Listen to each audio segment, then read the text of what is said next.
Welcome to Tassie's Football Fix for another week. I'm Damien Gill from FFT, and as always, I'm joined by Alex Luttrell to talk through a big week of football in Tasmania. Well, Alex, I'm in the green and gold. World Cup fever on the way, but in the Victory League, it's striker fever after the Strikers downed the Zebras at their home ground. Yeah, mate, they were definitely the big winners this week. 2-0 victors over the Zebras, but we'll get to that one a little bit later. Just talk about Friday night's fixture between Northern Rangers and Launceston City. The Rangers ran out 3-0 victors to lift the Launceston Derby Cup, best 2 out of 3. Goals from Ute Towns, Todd Hingston and Shane Brassington got them the winners. They keep in touch with the league leaders, South Hobart, in second place. Rangers, Kings of the North again with, I think it's their 5th straight win over Lonnie City in the Victory League. In the next game of the round, the Warriors snapped the Lions' winning streak, leaving it at just 2 with a 4-2 win down at the Den for Olympia. Yeah, the Warriors got back to winning ways, obviously 2 weeks without a win. A goal from Lockie Nichols in the 39th minute, a great finish, shot into the bottom corner, saw the Warriors go ahead. They probably could have had a few more before half-time, Damo. They just dominated the Lions throughout. Warren Wadawa finally doubled the lead on the hour mark. Danny Cohen pegged one back for the Lions straight after, a few minutes afterwards, before Emmanuel Sekiris and Alex Ralph killed off the battle towards the end of the game, with Tom Young getting a late consolation for the Lions in extra time. Yeah, good win for the Warriors, and that just keeps them in check with ladder leaders South Hobart and nice and level with the Rangers. In the next game of the round, it was a huge upset, as we flagged a little bit earlier, Ludders. Devonport keeping Valley Road as a fortress and upsetting the send-off for Jono Ladich. Yeah, it wasn't a great send-off for Jono, but great result for the Strikers. They were definitely the big winners this week. Michael Holden scoring early in the 7th minute before a second goal from English defender Corey Vickers, 3 minutes after the second half restart, killed off any possible fight back for the Zebras as they take the 3 points, and they go level with the Zebras now in 5th spot to do the Strikers. Yeah, big win for the Strikers there, Ludders. That puts them in striking distance of the top 4, just goal difference seeing them out at the moment. Yeah, level on 12 points with the Tilford Zebras. Goal difference, the only separation between the two. It's looking pretty good for them so far this season. It brings us to the last game of round 8, and South Hobart continued on winning ways with 3 goals in the first half, enough to see them over cellar dwellers Glenorchy Knights. But Ken Morton not all that happy with his troops. No, he wasn't happy about the second half performance, he said post-match. First half, obviously, goals from Darcy Hall and a bizarre own goal from Paul Wilcock, the fullback for Glenorchy Knights, sent them 2 goals to the good before a beautiful Andy Brennan cutback found Braden Mann. South Hobart players were queuing up for this one, and Mann slotted into the bottom corner for a 3-0 lead, but they sat off quite a bit in the second half, and 3-0 was how it stayed. Yeah, goalless second half. A lot of positives there for the Knights. But it was a strange day for new South Hobart star Jayden Hey, who switched midweek to go to South Hobart from Glenorchy Knights. We caught up with him with his thoughts on what it was like to play against his ex-teammates. Was it a good win? It's always good to get a win over your former team, regardless of how long it's been. Like, I always enjoy a good win over Olympia, or even though I haven't been there for 3 or 4 years now. So, yeah. Were you nervous going into it on the day? I certainly was. My mind might have been elsewhere at times. Just a new situation, especially leaving not just the club but my dad as well. And that was always bobbling through my head before the game. That I probably didn't go out as fired up as I should have been. At the end of the day, I'm just glad it's over and look forward to just moving on and playing some good football. Well, we're on to the next round. It's round 9 in the Victory League, and this week's an absolute beauty, Ludders. We've got a triple header at KG5. It all kicks off from 2 p.m. with Glenorchy Knights hosting Northern Rangers. Who do you like in that one? I'm going to go with the Rangers, mate. I think that they'll be too strong for Glenorchy. Glenorchy will take a lot away from the match against South Hobart, but I'm going to tip Rangers for the 3-0 win. Yeah, it was a real tight tussle when Glenorchy went up north and faced the Rangers. The Rangers just got over the line. I'm expecting them to win again, merely because they have to. If they want to be title contenders, they've got to put away the bottom side. In the next game of the round, and it's the next one in the triple header at KG5, it kicks off from 4:15. It's Olympia versus Devonport.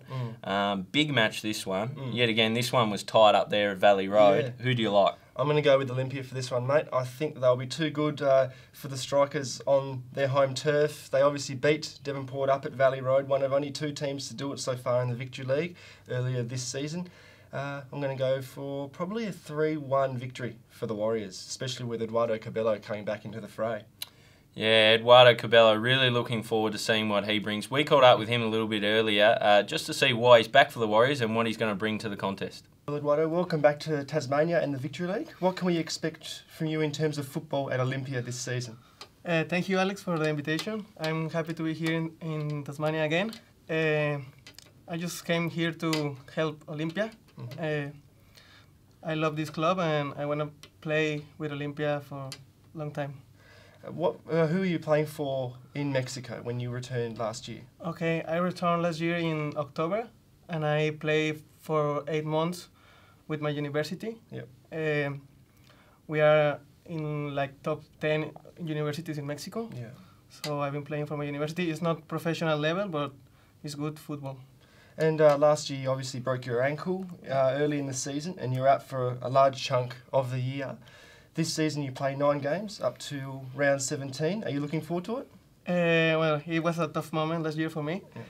I don't know. I'm here. I don't know if I'm going to stay longer. I don't know if I'm going to finish all the games. Yeah. I am thinking in the next game, Devonport, and that's what I care about right now. I don't know if I'm going to come back in August and September next year. I don't know. I don't want to think in this. So you're looking forward to this weekend against Devonport? Yeah, I'm looking forward to this weekend. I want to play. It's Glenn's decision. Well, I want to play. I want to help my team, like I told you. Thank you for coming, Eduardo. See you next Good luck with everything. Thank you. Yeah, nice to hear from Eduardo. Great to have him back in the Victory League, that's for sure. An exciting player. Yeah, definitely. He's a great pace, great skill. He's very exciting to watch. With Eduardo back in the lineup, I can't look past the Warriors. I'm tipping them in a tight one. Devonport make you grind it out wherever they are. So a tight one at KG5. In the third game of the huge triple header at KG5 Football Park, it's undoubtedly match of the round. Whenever these two meet on the roster, everyone's looking out for it, Ludders. It's Tilford Zebras hosting South Hobart from 6:30. Yeah, mate, it's going to be a massive game. Bit of a preview to the Milan-Lacasiliac Cup final on the 9th of June. I'm going to go with South Hobart for this one, mate. They're going to be too good for the Zebras. John O'Laddick and Joel Stone both gone in the middle of the park. 2 crucial positions, 2 crucial players. They're both gone for the Zebras. I'm going to go South Hobart, probably for 3-0 victors over the Zebras at KG5, and it'll send them 12 points clear of the Zebras at the top of the table. Yeah, it's do or die really for the Zebras. If they lose this one, they can just about kiss away any hope of a title this season. I'm tipping South Hobart. I think after the spray Ken Morton gave them post-game last week, they'll be ready and raring to go, and they'll have a point to prove against the Zebras, which you said are a bit undermanned after those 2 losses last week. Yeah, definitely, mate. It's going to be difficult for them. While all that's going on down south with the triple header, up north we have Lonnie City hosting Kingborough Lions from 4:30 p.m. at MITSUBISHI Park. Yeah. It was a 5-all draw last time they met. A huge game. What do you expect this time? Well, judging by that fixture, mate, it's going to be another really tight tussle. But up north, I reckon Launceston will get the upset. I'm going to call it an upset because the Lions are obviously in pretty good form at the moment. You can't deny that. But I'm going to go with Lonnie for the victory. Interesting indeed. 5-all last time. They both got firepower. I'm picking a draw again. Yeah. I think maybe 2-all this time, not 5-all. But I'm picking a draw, which is probably sitting on the fence. But I'm going with it regardless. Yeah. Get along if you're up north, 4:30 p.m. at MITSUBISHI Park. That's all we've got time for today on Tassie's Football Fix. Join us again next week. We leave you now with Jem's Goals of the Week and the Specs Saves of the Week from round 8.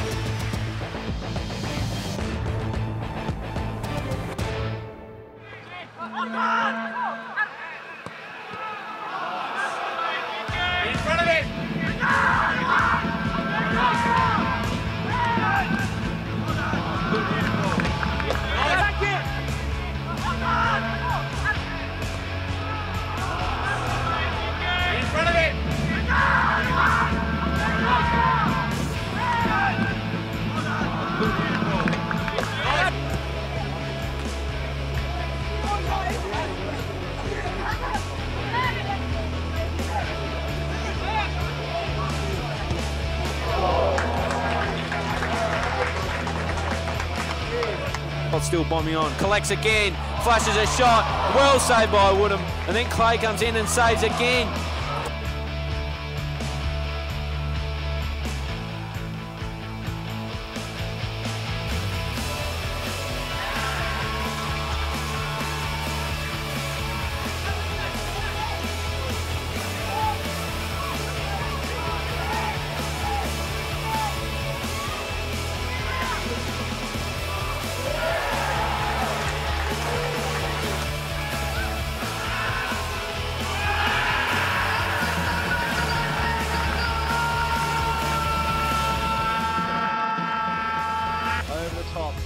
To Brennan now, he cuts it across goal, they're queuing up here, Braden Mann, beautiful goal time here at Darcy Street, cool as you like, they were queuing up there.